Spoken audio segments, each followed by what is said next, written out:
The number of unhoused people in the U.S. is reaching record levels. And today, the Supreme Court heard oral arguments in a case that could change how governments address that growing population. The central issue is whether governments can ban people from sleeping or camping outside when they have nowhere else to go. And it could be the most consequential case for the rights of unhoused people in decades. That's Reese Tebow. He's the West Coast correspondent for The Post.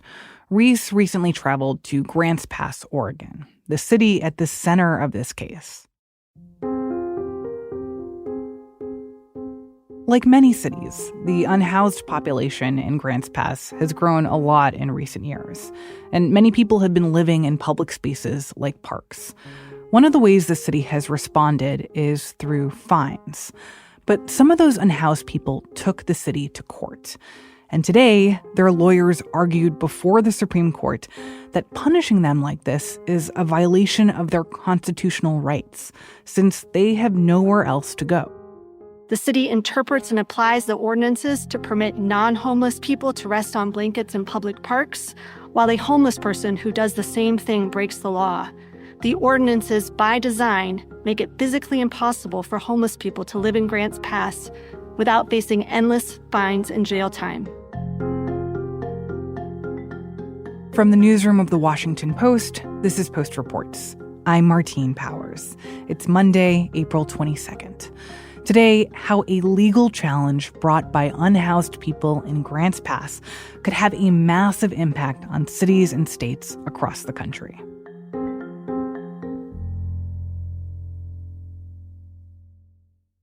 So, Reese, you went to Grants Pass a few weeks ago. Tell me about why you went there and what this place is like. Well, Grants Pass is suddenly really important to the national debate on homelessness policy. The city's anti-camping laws are at the heart of this Supreme Court case.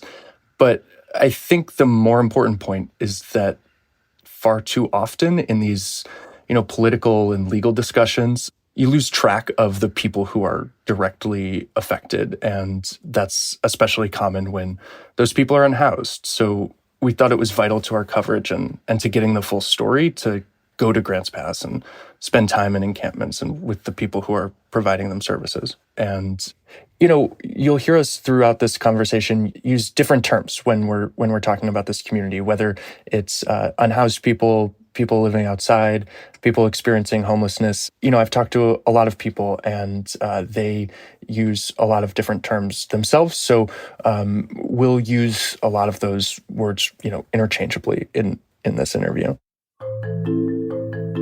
Grants Pass is a pretty small, fairly conservative city in southwestern Oregon.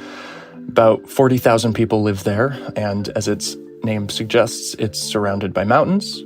You can stand downtown and see them on all sides, and the Rogue River runs through the center of the city. It's beautiful. There are public parks all over. The area used to make money from timber production, but now it relies mostly on tourism, and it's fairly low income. Taxes are among the lowest in the state, and the rates of people on food stamps is pretty high.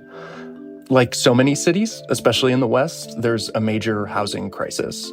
So the population there has doubled in the last couple decades, and there just aren't enough places to live. So not only is there a housing crisis, but there's also a homelessness crisis. Like most places, there's not reliable data on exactly how many people are homeless in Grants Pass, but estimates range from about 600 to 1,200 people, which is high for a city of its size. So, Reese, tell me about some of the people that you met there, particularly people who have spent some time sleeping on the streets. Yeah, I think one important thing to understand is that many of the unhoused people in Grants Pass have strong ties to the area. A lot of people, either grew up there or moved there years before they became homeless. So that means to them, this is their city, it's their community. And now, after they lost their homes, they don't feel welcome. And they talk about feeling this in the laws that are on the books. So a court order requires the city to allow people to camp in parks during certain hours because they have nowhere else to go. But the city is also allowed to move people every 72 hours, so they aren't able to settle down. And so what that looks like is every few days, police officers visit the parks and post notices on people's tents, telling them to move along or they'll be fined. So then they get up and they move their stuff to another park and the cycle starts over. So they feel unwelcome because of those laws, but they also feel unwelcome because of the kind of reaction of the wider community. People they used to consider their neighbors. It's really common at night for trucks to drive through the parks and honk, and for people to yell out the car windows at tents, telling them to get a job or get out of the park. And, sometimes people who are out there camping face threats and even violence, too. I know that you talked to one woman named Laura Gutowski. Can you talk a little bit about her and, how she has experienced this? Laura's pretty extraordinary. A few tents have moved in and then moved out again. Yeah. There's a few more in the back than there were before. Because different people are sort of on different timelines. Yeah, and... She's 55. She's been unhoused off and on since 2021, when her husband died suddenly and unexpectedly. And after that, she didn't have a steady job. She didn't have a good income or savings. And pretty soon she found herself living in her car. Then her car broke down and it was impounded. She lost it. And that's when she moved into the parks. Laura's disabled. She has a bad knee and a bad back and had a really bad staph infection in her leg. And these are all conditions that are made worse by living outside. My feet looked like Fiona Shrek feet, and my ankles were like this big. Yeah. And because of the thin skin, I ended up getting blisters very easily, which would pop, and then I got staph infection. Oh my God. And it's like these things have a way of compounding. like snowballing, like you wouldn't believe. And actually, my legs got so bad that my skin was like mush. Yeah. I mean, literally, it was like yuck. She uses a walker, which makes it hard to get in and out of her tent. But she also has this really great sense of humor, and she's clearly a source of comfort and wisdom for younger, unhoused folks. People in the parks know her as Mama Bear. This isn't just a community, it's a family. Yeah. Dysfunctional as it may be. More so, I think, than any other Thanksgiving table.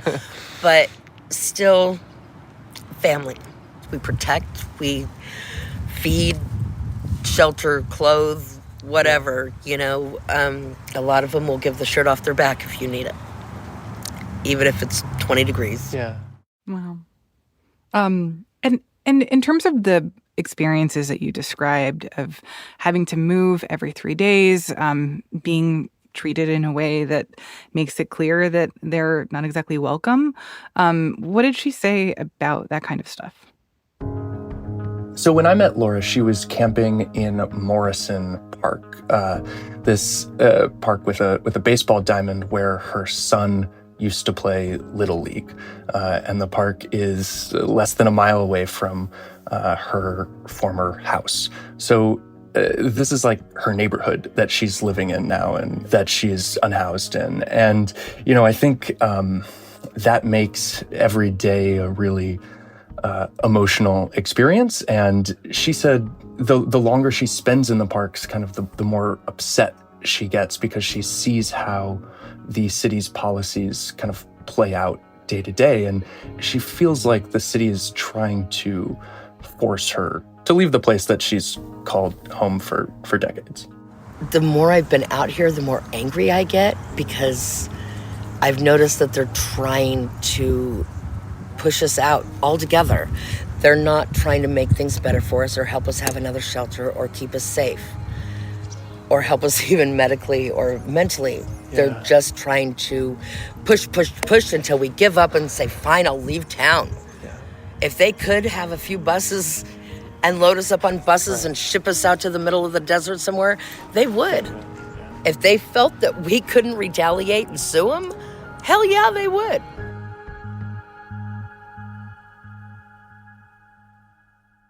You can hear how angry and frustrated she is by the situation. I'm curious what the city would say to that, this idea that at least the people who are sleeping outside here feel that they are actively being pushed out. Yeah, the city would say that the situation in the parks has created a public health hazard, and that public health hazard outweighs any other considerations. And the city would point to instances of drug abuse in the park, especially around playgrounds, and that's one thing that makes neighbors kind of uncomfortable about this situation. They don't feel that it's safe to bring their kids to the parks, or that the parks have become clogged with people's tents and belongings. And I think the city would say this is the only option that they have, is to move people out because it's created a health hazard. But then, of course, Laura and other people like her would say they have nowhere else to go. Yeah, well, I mean, that's people are being asked to move every 3 days. They don't want a permanent encampment. Then is there another option? Like, are there shelters that they are asking people to go to instead? Yeah, Laura's on several housing waiting lists, but there are no homeless shelters in Grants Pass. And Really? this is actually a really important point, because when homeless people say that they have nowhere else to go, that's what they mean. There are actually no shelter beds, and there are really no affordable housing units available. The one place in the city that looks most like a shelter is run by a Christian nonprofit, and it's more of a transitional housing program. And it definitely works for some people and has helped them. And it's been running in the city for 40 years and has lifted people out of homelessness. But it's not a low-barrier shelter. There are a lot of strict rules. You have to attend chapel service twice a day. You have to abstain from substances and romantic relationships. The organization forces you to abide by the pronouns you were assigned at birth. So unhoused trans people don't feel welcome there. And you have to participate in a work program. So, disabled folks also find it difficult. But, as far as a federally certified homeless shelter, Grants Pass does not have one. Wow. Are there any other ways in which the city or the people in that community are trying to help people who are living outside for now, or trying to get them into permanent housing or find them a more sustainable solution? Yeah, like a lot of places struggling with this, there are legions of volunteers in Grants Pass who, pour their whole lives into helping people who live on the streets.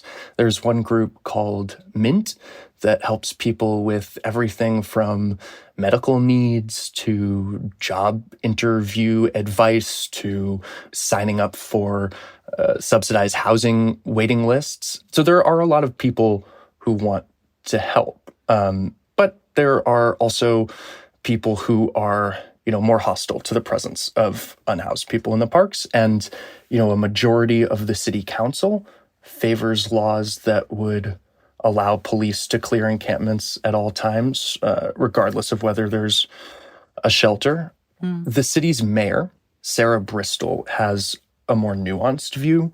She wants the city to get its parks back, but she knows that they need to build more shelters and more affordable housing units, and they need to do it fast. So, like in many places, there's this political fight that's playing out there as well. After the break, we'll hear the arguments on each side of this case and why so many other local and state governments are invested in the outcome. We'll be right back.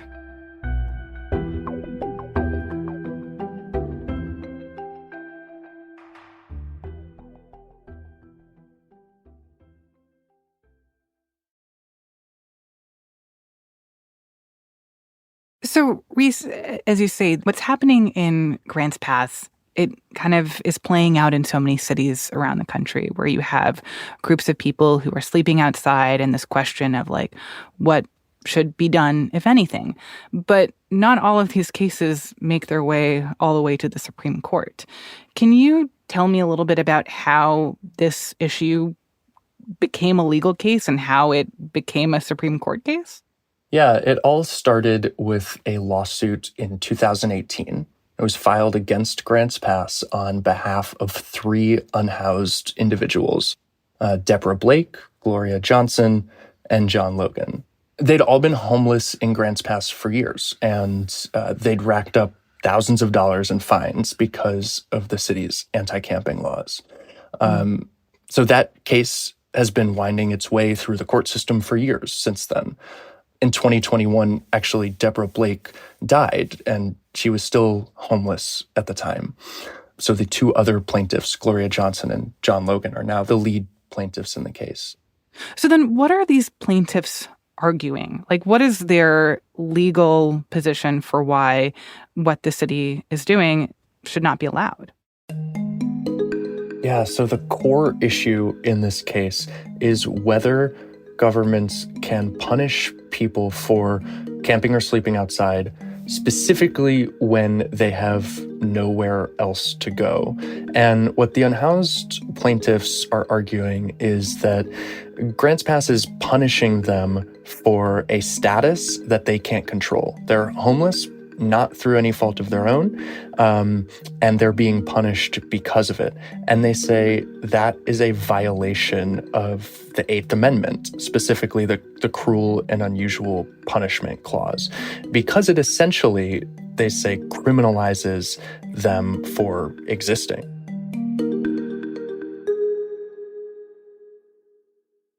And so what does the city say in response to that? Like, what are their lawyers arguing? My colleague Anne Marimo spoke with a lead attorney for the city, Theane Evangelos, who said that cities across the country need maximum flexibility to deal with a problem as complicated as homelessness. If the Supreme Court were to agree with the Ninth Circuit, then cities across the country would find their hands tied as they work to address the urgent homelessness crisis. We've seen that cities have been paralyzed and unable to address very dangerous, unsafe, and unhealthy encampments. So the city says that they need these laws because encampments pose a health risk to unhoused and housed residents alike, and they need ordinances like this in order to clear encampments and control encampments.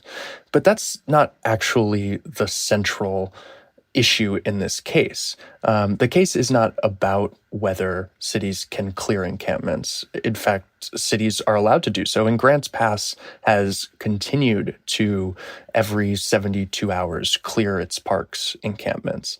The central issue of this case is whether governments can punish people with fines and jail time for sleeping and living outside when they have nowhere else to go. And that last part is really key here. When a city lacks available shelter beds, the question is, can that city punish people for camping outside? Interesting. So I see where the idea of violating the cruel and unusual punishment clause comes in, where people are saying, well, I don't have any place else to go. I don't have the money to pay this fine. And yet I'm being fined. I'm being put in jail for something that I have literally no control over, and you're not helping me. Right. The unhoused say that these laws essentially make it a crime to be living and breathing in Grants Pass if you are homeless. So what has been the reaction to this case, especially considering the fact that this is an issue that so many cities and towns and state governments are trying to deal with also? This case is being closely watched by governments all over the country, and you can tell just by looking at the list of amicus briefs on the Supreme Court's website. You'll see places like Honolulu, San Francisco, Montana, Maryland, and even the Biden administration. All of them asked the court to weigh in because they all know how complex homelessness is, and everyone wants more clarity on what sorts of laws they're able to use to address it. And the case has created some unusual alliances. liberal cities like Portland and Sacramento and Seattle are joined with deep red states like Florida and Alabama to ask the court to uphold the Grants Pass laws, saying, essentially, homelessness is this huge problem, and we need laws like this to help regulate it. That is so interesting to me that in some ways this is like the rare bipartisan issue that that government leaders want to have the ability to clear homeless encampments and prevent people from sleeping outside. Why do you think that is? Like, why do you think that this kind of cuts across political lines? Yeah, I mean, just looking at that list of amicus briefs, and even the fact that a small city like Grants Pass is the one in front of the Supreme Court right now, I think that just shows how widespread this crisis has become.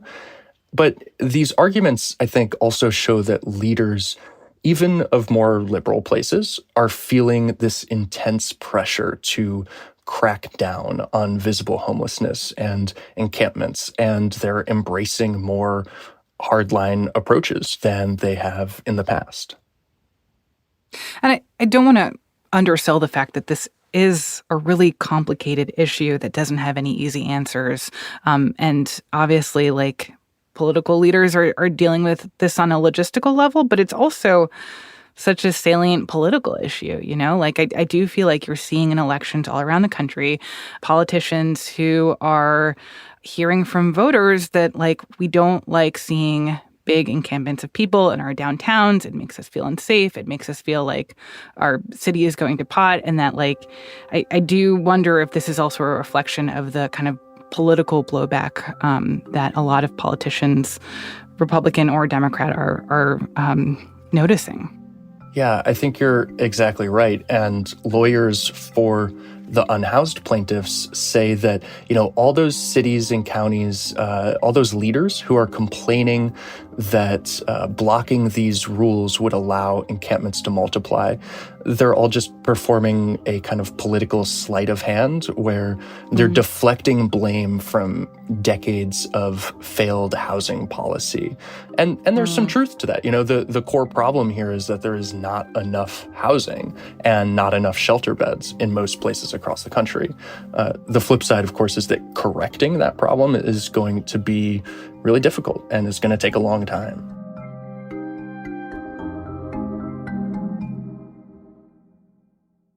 When you talk to experts on homelessness or people who have been trying to find solutions to this problem for a while, do they buy that argument that ultimately these parks are a public health hazard or a safety hazard, and that this is basically an unsafe way to exist?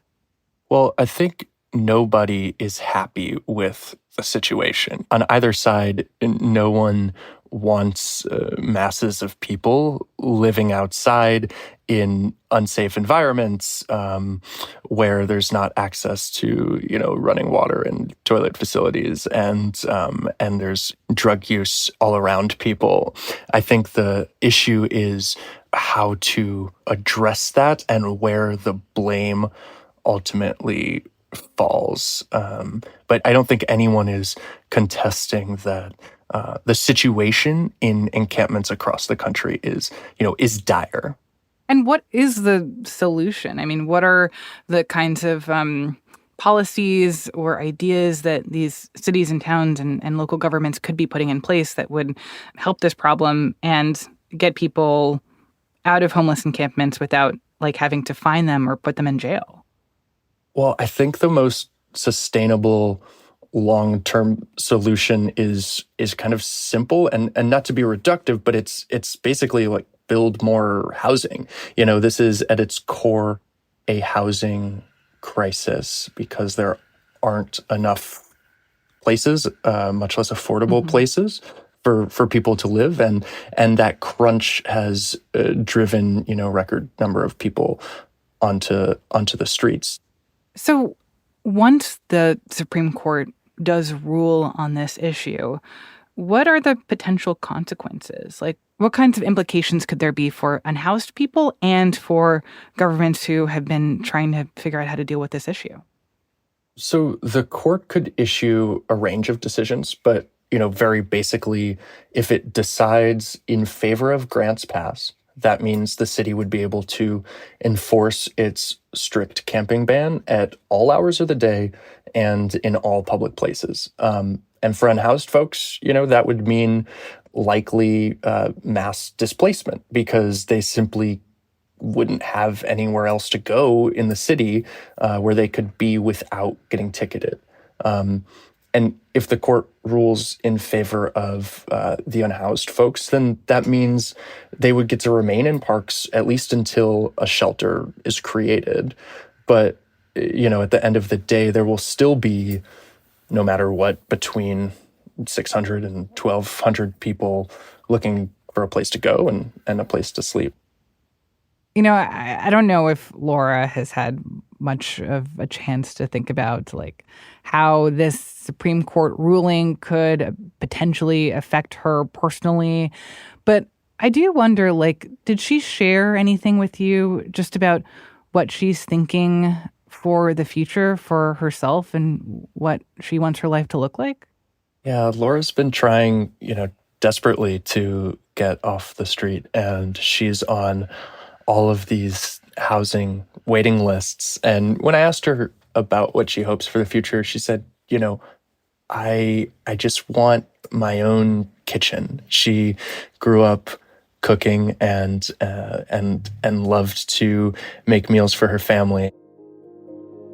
When I'm cooking, especially pasta or Italian meals, I love throwing stuff in and doing different things. They're like, "Ooh, what you making?" And I'm like, "Mystery dinner." They're like, "Awesome, cool." Yeah. My husband always knew if I didn't have a name for it, it was going to be freaking good. She wants to be able to do that again, and she wants to have a cast iron cooking set like she used to have and make tuna casserole and eggplant parmesan. And when she thinks about the future, that vision is what gives her hope.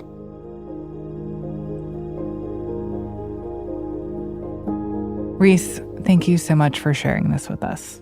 Yeah, thank you so much for having me. Reese Tebow is the West Coast correspondent for The Post. Like I said, the Supreme Court heard the oral argument in this case today, and the reactions were mixed. The court's justices expressed concern about punishing people sleeping outside when they have nowhere else to go. But they also struggled with how to make sure that government officials have the flexibility to deal with this growing crisis. Justice Elena Kagan, one of the liberals on the court, described sleeping as, quote, a biological necessity.